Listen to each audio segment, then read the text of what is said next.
अधिकारस्ते महाफलेषु। ఎన్టీఆర్ హృతిక్ రోషన్ కలిసి నటించిన వార్ 2 సినిమాకు సంబంధించి ఫస్ట్ రివ్యూ బయటకు వచ్చేసింది. ఇది ఒక విజువల్ ట్రీట్గా నిలిచింది అని చెప్పొచ్చు. అద్భుతమైన యాక్షన్ థ్రిల్లర్గా అభివర్ణించారు. సినిమాలో యాక్షన్ సన్నివేశాలు, ఊహించని మలుపులు, అలాగే భారీ పోరాట దృశ్యాలు ప్రేక్షకులను సీటు అంచున కూర్చోబెడతాయని తెలుస్తోంది. ముఖ్యంగా ఎన్టీఆర్, హృతిక్ మధ్య వచ్చే పవర్ఫుల్ సన్నివేశాలు సినిమాకు హైలైట్గా నిలిచాయని, వీటిని చూసిన ప్రేక్షకులు విజిల్స్ వేయడం ఖాయమని తెలుస్తుంది. సినిమా కథాంశం కూడా చాలా బలంగా ఉందని, కేవలం యాక్షన్ మాత్రమే కాకుండా భావోద్వేగాలను కూడా చక్కగా పండించారని ప్రశంసల వర్షం కురిపిస్తున్నారు. వార్ 2 భారతీయ సినిమా చరిత్రలో ఒక మైలురాయిగా నిలిచిపోతుంది.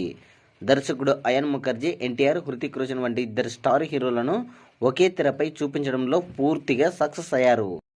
ఎన్టీఆర్, హృతిక్ ఇద్దరు తమ పాత్రలో పూర్తిగా ఒదిగిపోయారని, వారి మధ్య ఉండే పోటీ సన్నివేశాలు, వచ్చే వైరుధ్యం సినిమాకు ప్రధాన బలం. NTR screen presence, Hrithik Roshan stylish action ప్రేక్షకులను కట్టిపడేశాయి. Ayan Mukerji taking, cinematography, background music అద్భుతంగా ఉన్నాయి. ముఖ్యంగా విదేశాల్లో చిత్రీకరించిన యాక్షన్ సన్నివేశాలు హాలీవుడ్ స్థాయికి ఏమాత్రం తగ్గకుండా ఉన్నాయని ప్రశంసల వర్షం కురిపిస్తున్నారు. ఈ చిత్రం కేవలం యాక్షన్ కోసమే కాకుండా కథలో ఉన్న బలమైన భావోద్వేగాలు, ట్విస్టులు ప్రేక్షకులను ఆకట్టుకున్నాయి. ఇది కేవలం ఒక యాక్షన్ సినిమా మాత్రమే కాదు, అంతకు మించి అని కూడా తెలియజేశారు. మొత్తంగా వార్ 2 ఒక భారీ విజయం సాధించబోతుందని, బాక్సాఫీస్ రికార్డులను తిరగరాస్తుందని తెలియజేశారు. ఈ చిత్రం ఎన్టీఆర్, హృతిక్ అభిమానులకు అలాగే యాక్షన్ సినిమా ప్రియులకు పండగలా ఉంది అని కూడా చెప్పేశారు. మొత్తానికైతే ఫస్ట్ రివ్యూ గమనిస్తే మటుకు బాక్సాఫీస్ దగ్గర వెళుతాండము, అదేవిధంగా బ్లాక్ బస్టర్ టాక్ను సొంతం చేసుకుంది.